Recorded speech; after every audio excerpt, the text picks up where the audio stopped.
iPhone တွေမှာ lock screen ကိုအတန်နဲ့ပိတ်လို့ရတယ်ဆိုတာကိုသိလား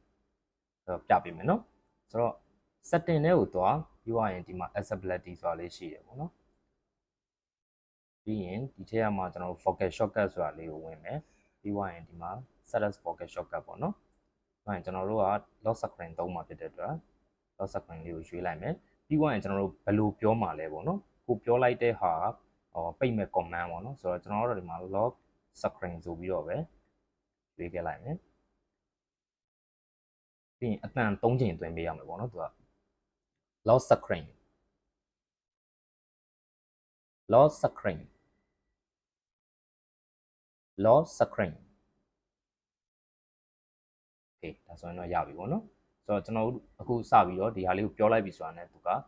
screen ပိတ်သွားတယ်တကယ်လို့ဖုန်းနဲ့လူနဲ့နည်းနည်းလေးလှမ်းတဲ့နေရာမျိုးမှာဖြစ်စေကိုကလှမ်းပြောလိုက်လို့ရှိရင်ကိုယ့်ရဲ့ privacy ကိုမမြင်ရတော့ဘူးเนาะချက်ချင်း lock ပိတ်သွားမှာပေါ့နော်ဆိုတော့စမ်းကြည့်လိုက်အောင်เนาะ lock screen